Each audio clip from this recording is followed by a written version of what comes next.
Hello and welcome to Copic in the Craft Room. Michelle Houghton here, and I've got a couple of fall images. These are digital images again, specifically from Tiffany Doodles this time. And I will make sure to hook you up with her website address so you can check her site out as well. These are printed on Express It blending card, my favorite Copic paper.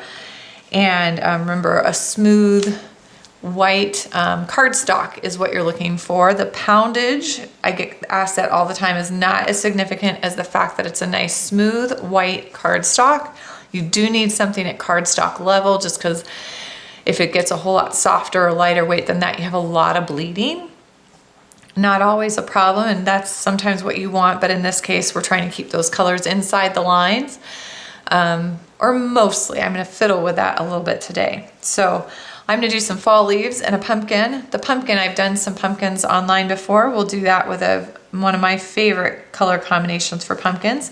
And then on these two leaves, I'm going to play a little bit around with a little bit of a watercolor effect, but not using a brush and the ink. I'm just going to do it right on the page. So the first thing you're going to see me do is color that entire thing in with colorless blender to kind of get those colors flowing well. And kind of using a unique combination going from greens into oranges or yellow reds. And so really being cautious where those two overlap. Since they're complementary or opposite on the color wheel, they could end up pretty muddy. So I'm going to have to be real careful as I get close in between there. So I will speed up our video, kind of close in a little bit tighter, and we will get coloring. So I am going to base the leaves in my colorless blender, and I'm doing that because I know I'm going to put a bunch of different color combinations on top of them, and I want them to blend well. So I get it nice and wet. And then I am starting with a Y35, and I'm doing a chunk of that leaf. I actually have a photograph kind of sitting off to the side that you can't see, so I'm working from that. YR14 is next. My lids actually look a little bit darker than a lot of the current lids. That color changed over time. YR27. And then I go right into a Y32, so I'm getting considerably lighter. I'm going to add a little more colorless blender to kind of dampen up that end of the leaf again. And then here's my big switch, YG01. And then I go into some YGs, YG61, which starts getting considerably darker. And I go right around the edge of those leaves and right on top of that YG01. And then YG63. And I'm working my way kind of in between those little veins on the leaf and pulling that in back to YG61 to blend that guy in. And then Y32. So I kind of push around, and then Y35 to soften up as I come back down that leaf. And YR14. YR27 at the very base of the leaf and up those veins to get those kind of that brownish color. And then I'm going to do my second leaf.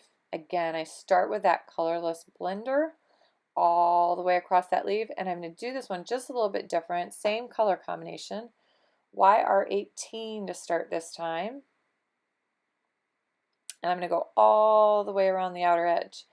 I know I'm going to cut these out, so I'm pretty sloppy with those edges. YR14, Y35, I'm just doing small amounts of each, just little rings, kind of pulling it inward, because notice I'm going dark to light. That was Y32, YG01, YG61, and you can barely see it at this point. That ink is so wet that I can scribble on top and you're not seeing as much. The YG63 you can finally see, and I'm working from the center out on that one.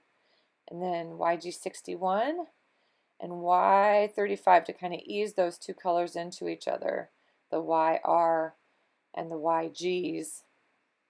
And then I go back in with that YG18 and I add those veins.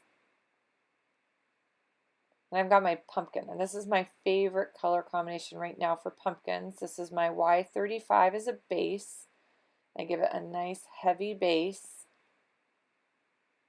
all the way around. And again, I know I'm going to cut this out, so I'm not super concerned. YR14, And some of those edges I didn't hit originally will get covered with this color. But starts getting my pumpkin orange.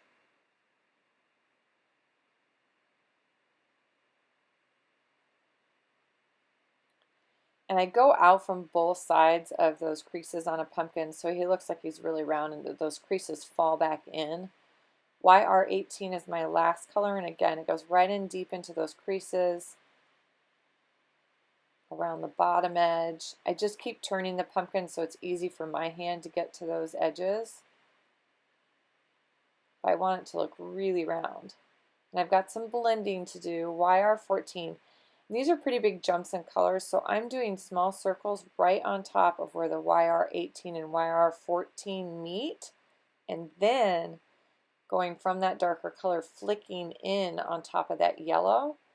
So I would do lots of circles first, that's what I'm doing right now, and then I come back and I flick in onto that yellow. So circle, circle, circle, and then flick, flick, flick, flick. And then the yellows last, that Y35, and this, because it's the center color, I can kind of work from the center out. Again though, I do a lot of circles right where those two colors meet and create that edge, and then circle a lot over that inside portion. And I just keep smoothing it, get it wet, work it a little more. And I've got some pieces of, it's a patterned or looks like a distressed paper. I got an orange and kind of a teal. Adding tape onto my pumpkin, and then I add some on my leaves, but of course then I decide I want to do something else, so I'm going to pull those off because then I decide I want twine on there. I'll be all over the place here in a second. And then I'm adding glue dots behind those buttons to fasten those down, but then of course I have to tuck the string under. So I have to lift up my pattern paper that I've already taped down and try to tuck it back under.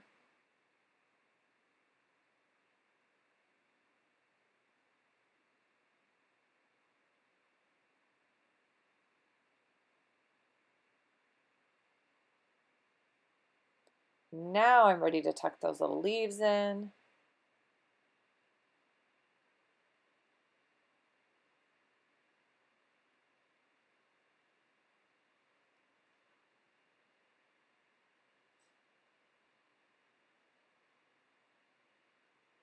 And I grabbed a blue-green to stick into that center color so that it matches that card. One fall card with a pumpkin and fall leaves ready to go. Obviously, I tend to leave my cards without any sentiment, and that way I can send them to anything. This could be a birthday card or thinking of you or a thank you card. I did add a little bit of color onto the stem of the pumpkin, so I didn't have to cut this out. I might go back and do a little bit more to try to dull that down. It probably needs a little bit of warm gray or something because it's on that distressed part of the paper, and so it would match a little bit better, but that way I don't have to do that detail cutting inside. Thank you for joining me this week on Copic in the Craft Room. Have a happy, colorful day.